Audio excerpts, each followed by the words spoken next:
Good morning, everybody. Hopefully Mark will be joining us momentarily, and we will be on live.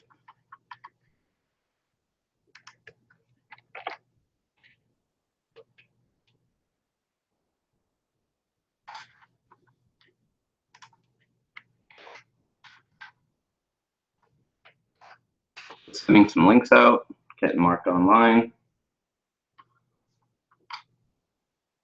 Let me see if they start joining us.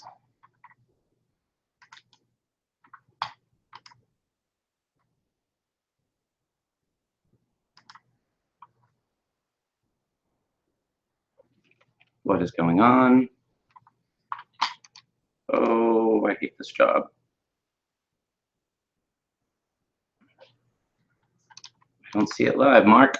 I don't see anybody joining me.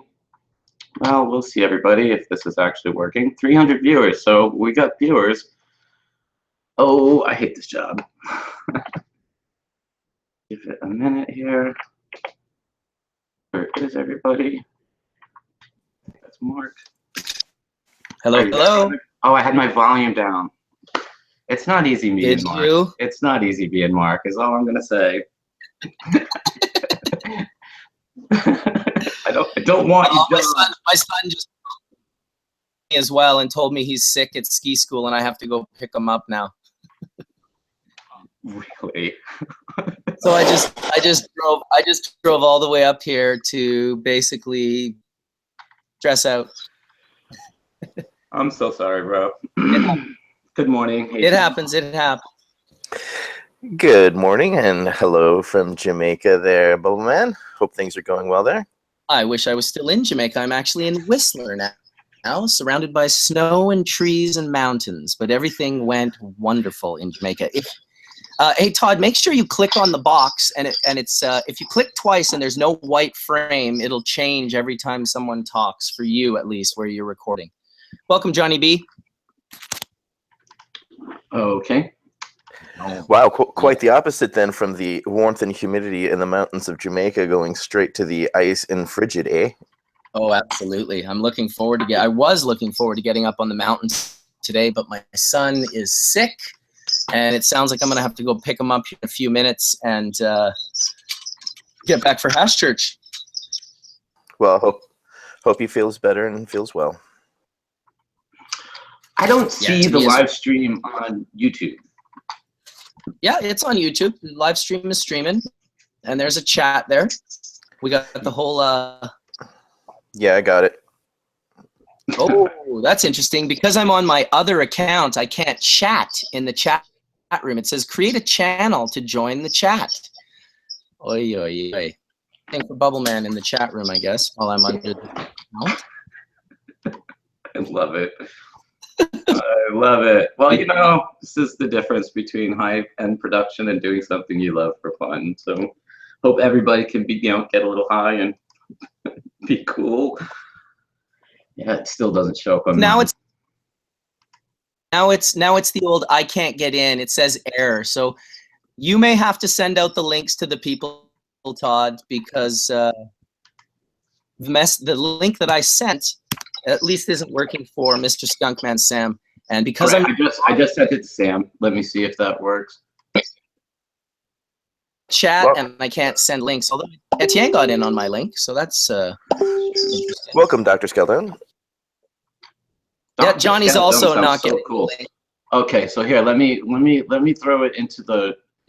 I didn't get the group one that you sent either. Okay, there's another way, Todd. If you listen for 1 second, if you go to the top where there's the cell phone, the cog, the Wi-Fi, the camera, and the mic, there's a left one, and it's a little person, and if you click on it, it copies the link in a shareable link, not the one from the address bar. I don't have it because I'm not the moderator, but it's on the far left at the top of the screen. If you click on that box, that should copy and paste an actual link. You can then,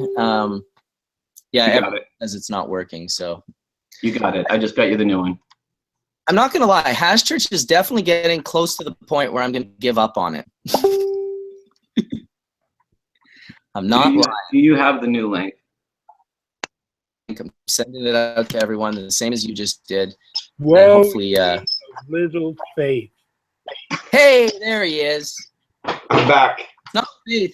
It's the with major stress. It's quite different waiting for a link in the morning compared to actually organizing the link in the morning. And so what I am going to ask, John, is that you mute your mic if you're not talking, because the noise you're making. Thank you, sir. I'm going to be really, really strict on the mic muting today. I don't have headphones, so if you're not talking, your mic. Thank you. Welcome, Mr. Scaldone and Johnny B, Skunkman Sam, Etienne. And of course, Hey, everybody. Hundreds of people watching live right now. I don't know how many there are, but I'm sure there's a few. YouTube says 500. Darren's not here, but I'm just saying bong rip. I gotta do a bong rip. Beautiful. I can get behind that, Johnny B. And wow, what a trip to Jamaica Johnny B and I just had. It was Amazing. epic. I'll tell you. It was really quite a wonderful trip. Johnny landed a little late from the rest of us, but wonderful concerts, wonderful meetings, just all in all great vibes. Got to hang out with some plants, do some cloning, a little bit of rosin pressing with the Sasquatch rosin crew that we were able to do at our booth at Bob Marley's birthday celebration, or Earth Strong, as they say in Jamaica. It was his 72nd Earth Strong. And so we had a little booth with cannabinoid research and development set up at the back. Tony was representing. We had Ernie out, our grower that used to grow for, we had all our Jamaican partners in the house. Johnny B was there, I was there, and it was really, really fun. And I'm telling you that for those of you that are spending time and money and energy going on trips for cannabis cups and these sorts of things, I implore you to potentially put Bob Marley's Earth Strong on the list. It's a small kind of gathering, maybe 1,000 or 2,000 people total over the course of the day. The quality of people is incredible, the quality of dialogue and conversation. And they even had a little bit of conference style where people were speaking. So I got to see Janine, the reggae artist, speaking with Dr. Jelani Naya from the Rasta Council at University of West Indies. Also was able to do his radio show with him on Ganja Talk, which was quite wonderful. But listening to Janine talk about the ritual aspects of smoking or steaming with a Jamaican chalice or steamer was really, really, there was no filming because it was in Bob's house and they don't allow pictures or filming, but I managed to audio record it. And so I'll be sharing that in the near future. It's some choice words from Janine. Yes, Etienne, indeed. So what's the next step? Are we doing that, John? So what is the next step for Jamaica? Since you were there, you probably got a better update on what's transpiring there, because everything's just kind of been rumor controlled. So can you put some cement to the rubber?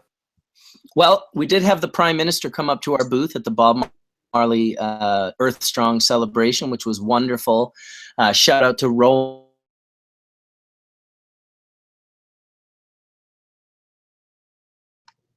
Did we just lose Mark for a second there? I think we just lost Mark there for a second. Yeah, Mark was talking about how we had the Prime Minister come by, stop by the CRD booth, and said that within the next few months there will be licensing being handed out. Shook Tony Ventura's hand. It's pretty empowering. It's pretty cool. We had a lot of the government officials over the period of the day stop by. I was the patient story, and I had lots of talks with people and talking about how cannabis had changed my life with my surgeries and stuff. Really, really empowering. It was that the people truly, really wanted to know more about what CRD was doing and exactly what our direction was with working with the Jamaican people and the Rastafarians. It was pretty cool. We talked about the Sasquatch press. We had these guys there from the Sasquatch. They were there. They were pressing out resin for the Rastafarians, people bringing up their own buds, and we're getting different yields. So they're really learning the difference between the heat and the pressure. Everybody was really, really they wanted it. They really, really wanted to learn. So we had a really busy booth. It was a fantastic day, definitely. So it sounds like everybody was quite receptive. Did you meet with any negativity? No. I had one lady, she was kind of, so what are you guys going to do? Are you going to try and take it from the Jamaican people? We're like, no, we're here to help the Rastafarians. We're teaching them how to clone.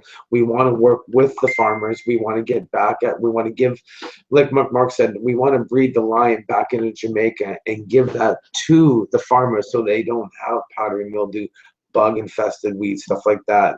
We got to breed the lion back in. Mark was talking about of course, Snuck Matt Sam, talking about you.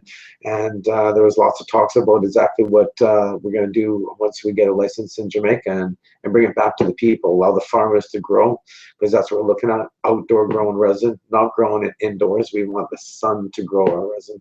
So that's the biggest thing about Jamaica is we're not building big indoor facilities like they're doing up here in Canada, not these 80, 20,000, 30,000 square foot monstrosity buildings. We're using the sun. We're using the air. We're using Jamaica in order to grow exactly what we're doing to bring forward a pain medication for pain control is what we're looking at. So one of the funny things about Jamaica, of course, is most Western varieties, if you want to grow them outdoors in the ground, you need to give supplemental lights until they get big enough, and then you quit giving them any light.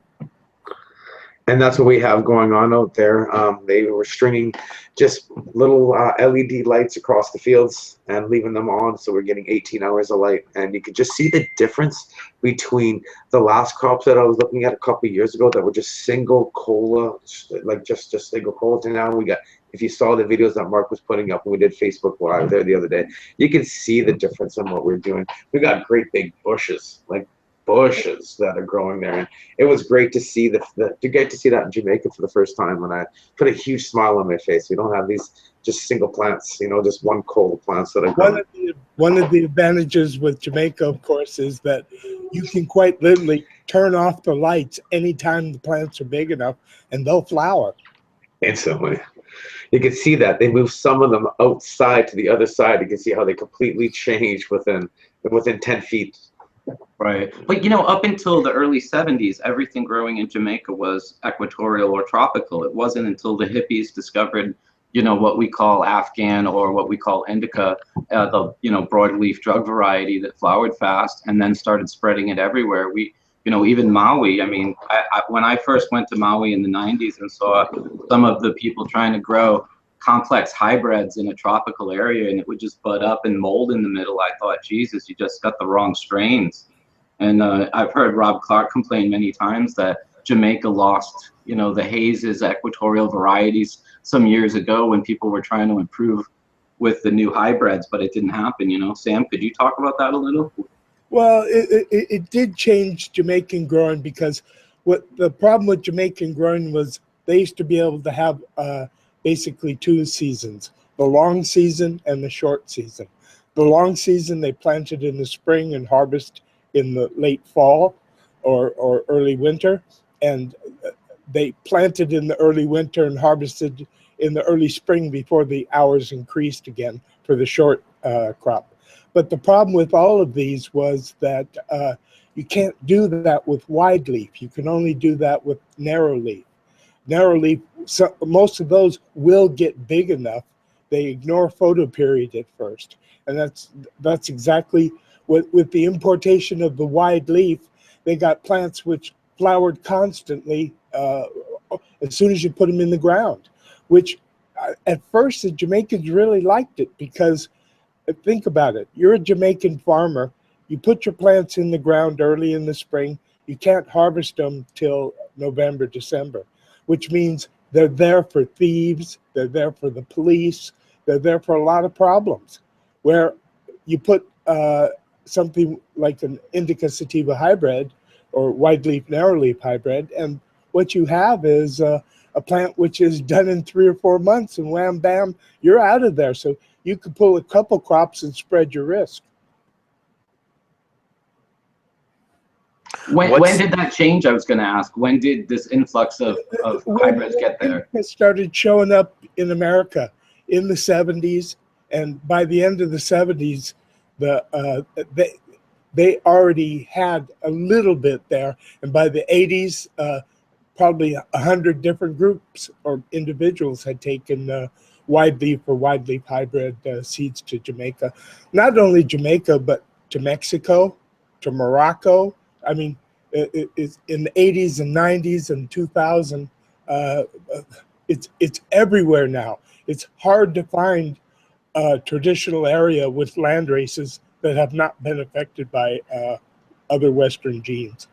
So both John and Sam, if you can answer this, and what are the biological problems or issues they're dealing with currently in Jamaica due to these genetic modifications? You know, these. Well, with the wide leaf varieties, the problem is botrytis and powdery mildew and early flowering.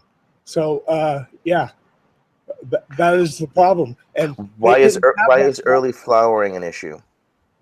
Well, because do you want little plants or big plants? Because it's in the wrong climate. You can't have plants that go directly into flowering and stop vegetating in a place where they're going to have to vegetate, grow, and flower simultaneously, fend off incredibly moist atmosphere. So all these loose spindly buds can actually sweat off the moisture, where all these dense buds that we're used to seeing indoors trap the moisture and rot it in the center. A lot of it is structure, but it's also resistance. The materials from northern Afghanistan really don't have resistance to hot, wet, humid climates because they don't got them there. I was going to say, Sam, with all the different varieties they're growing, this is just a picture I was showing you guys here. You can see in the upper top corner here, you can see the lights that are hanging and stuff like that. But with the wide leaf indicas, I was taking pictures of those leaves in general. Like I was just showing them and then taking a look down the spine and seeing the difference of what was affecting it. You can see the difference in the growing of all the different strains. And one was the Jack Frost, that it was more of the haze, and how just amazing that plant was compared to the Kush that was down at the bottom level, and number just smaller, shorter plant. You could just see the growing structures completely different, which was really good to see. When they've grown the same clone there enough years, everybody will be able to know how much extra light it needs, when you can trip them, and more important, resistance to botrytis and powdery mildew, because those are a big problem for most wide-leaf drug varieties. What about bugs? Were there any particular bugs that tended to be more dominant in the gardens, John, than others that they're dealing with? Well, see, for me, I mean, I walked through the garden. I didn't see any PM. I saw a little bit on some plants down on another field. We could see where there was a little bit of bug damage on some of those wide leaf varieties, and we talked about the indicas and the sativas, and then about just the difference of how far apart some of the fields were, and about cross-contamination, and then some farmers walking from one side to another side. So it was more of a really educational, talking about cloning, because they were just cutting clones and sticking them basically outside, right in between the plants. So we were kind of going over. Tony mentioned doing a Ziploc bag type method. So cutting holes in the bottom of the Ziploc, putting 4 clones in the middle, folding over the top, spraying a little bit of moisture on top, and then we went and got a shop light. So we're kind of showing them the difference in cloning, because everything from there is from seed. So it's kind of more of teaching the farmers who have been doing it for so long just some other methods, so they can get some bigger growth, better varieties and stuff like that with what they're dealing with. Well, so they can keep mothers, and also, as you said, clone is exponential once you have a varietal that is a cultivar that you want to perpetuate, especially one if you find it works in your valley or garden, etc. You want to perpetuate that. We found one out of, I think there's up to, I think we had up to 9 or 10 different varieties, and one sticks out tremendously. You can see the difference how it's growing. Like, okay, that's the one we're going to clone lots of. So that's what we started cloning.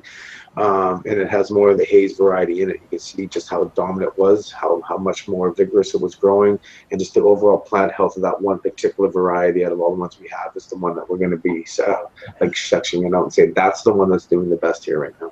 How tall was it? Over my head. 7-8 feet tall. And how taller was it than the other ones around it? Well, right beside it was the indicas that were up to about here.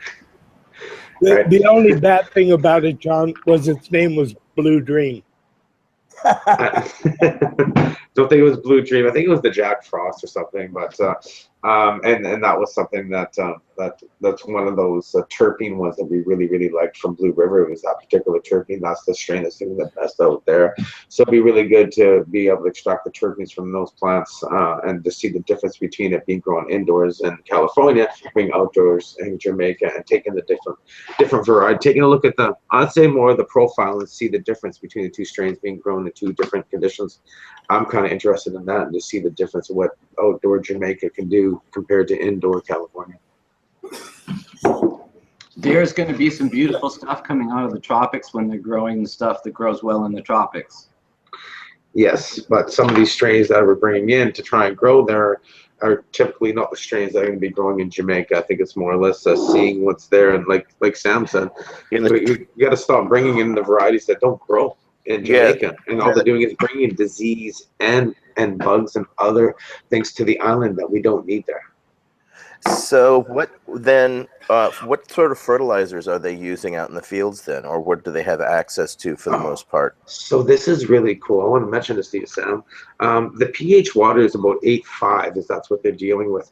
But that's what I was seeing with the cloning. When we tested the water that they were using, it was like 8.5. The pH is way too high. But yet the plants are doing so well, and the soil is so red. We're wondering about the minerals in the soil, what's in it to bring the pH down to allow those plants to be doing so well. Because the pH at 8.5, I know my plants are locking out at that point. So I was kind of curious about that. I wanted to bring back some soil to test it because it was kind of different to see just that in particular, the difference of the water being at 8.5 and then they're feeding and the plants are doing tremendous in the red soil. But then when we put them into the pro mix that we're trying to clone with, it's just not, of course, there's no uptake.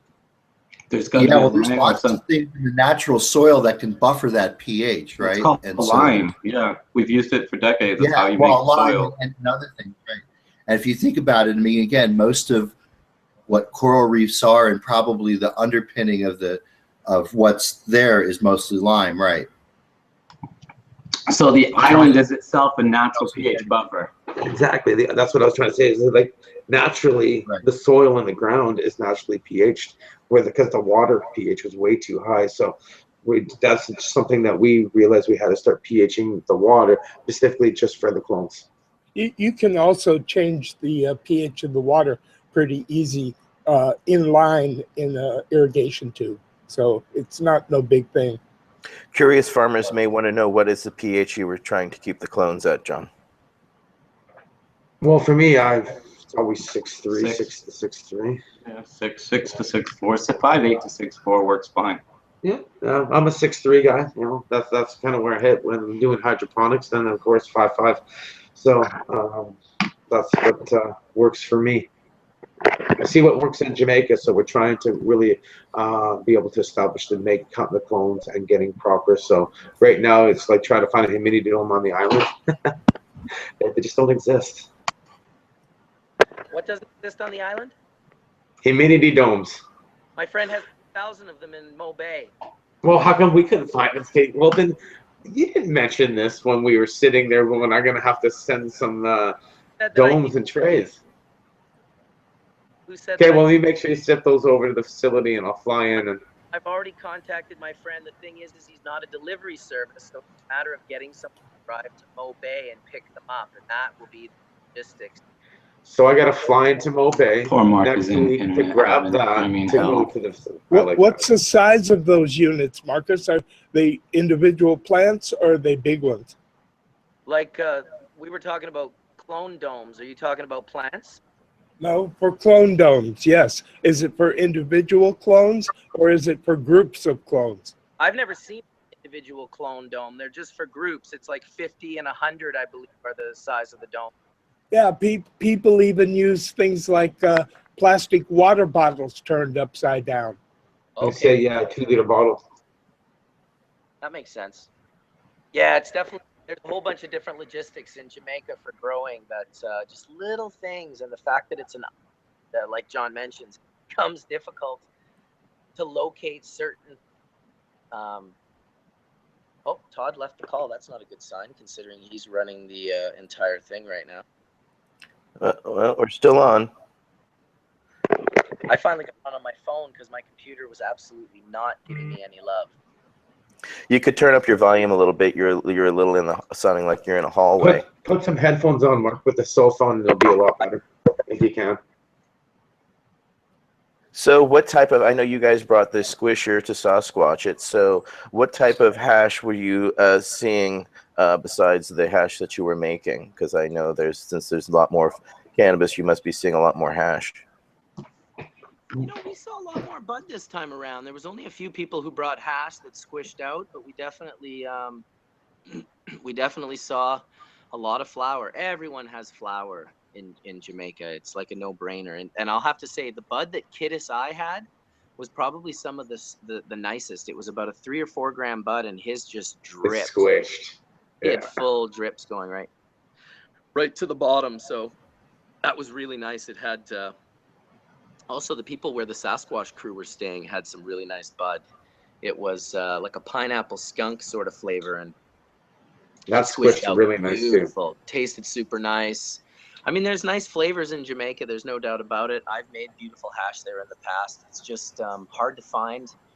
You really have to find the people who are focused on that sort of OCD level of growing, where they're paying, you know, more attention than the least amount of attention. So I guess we are still live. That's good, because Todd is telling me that his thing died and he's having a hard time getting back in right now, which is, I'll tell you, Hash Church is, it's a lot of work. Falling apart. It's a lot of work. Hash Church is slowly but surely crumbling to the ground. I told Todd today that we might be in the last couple of Hash Churches here. I'm not sure how much longer we can keep it going with just forcing it. You know, when it was natural and it all came together, it seemed such a good thing. When it seems like a forced thing and we really got to try to make it work, and the internet's flailing on us, and nobody can understand, it just slowly turns into a kind of like maybe we've run its course. I don't know. We'll check in the next couple of weeks. We'll see how it goes. We'll see. I say it's a plot. I think it's more than just a coincidence that Trump got elected and Hash Church crashed. Right? Well, Chad is not very happy at all with hearing this in any way, shape, or form. Yeah, they're kind of freaking out. They're like, no, we can always do, like, you know, House Church we got to keep it going. We did the Google Talks. That's how it started. Todd and I had been talking about starting a different show, kind of a different type of an interview show, having different guests on, and like a Friday night show that we've been trying to do for a while. And so that might happen in the future. And I'm sure that we'll invite some of the Hash Church guests in to hang out and chill. But yeah, you know, it's just, I've missed the last 5 Hash Churches. I haven't even been able to speak a bloody word. I'm running around like a chicken with my head cut off. Today I drove to Whistler to drop my son off for ski school, ran around like a maniac trying to find an internet connection. And then 5 minutes into church, my son called me and said, I'm sick, I'm coming down, we have to go home. So I'm actually leaving right away here. I just wanted to get a couple of words in before I did. I'm not sure if Todd's going to be getting back on. If people want to communicate with him, that would be great. I'm on my phone, so I'm unable to communicate with him. My computer's not working. He just needs to figure out clicking on that link that he shared with everyone, maybe rebooting his browser, and he should be able to get back in. It's happened like that for me. But I think if he stays out for a long enough time, the chat will die and it won't be live anymore, because he's actually the one that was running it. Well, I guess we're talking for now and doing what we love to do is talk about this plant and how great our hash is. We all have to talk really a lot faster in case it's going to die. There you go. Well, I have admin and I'm still alive, so that may be the reason why. Well, Etchen, you better just stay there. Fuck, did much thing go? Where'd you go, Torchy? Where'd you Mark's go? looking for his torch. You know what? I woke up this morning and I got this trim bin is just doing wonders. Look at this hash you keep getting from the trim bin. And of course, I got to clean it up. And within about, you know, I did a little Facebook live this morning sideways, so I had to delete it. But definitely just trimming. It's all about trimming your weed and what you do. And those first little bits of trimming or the first bounce or everything is where you're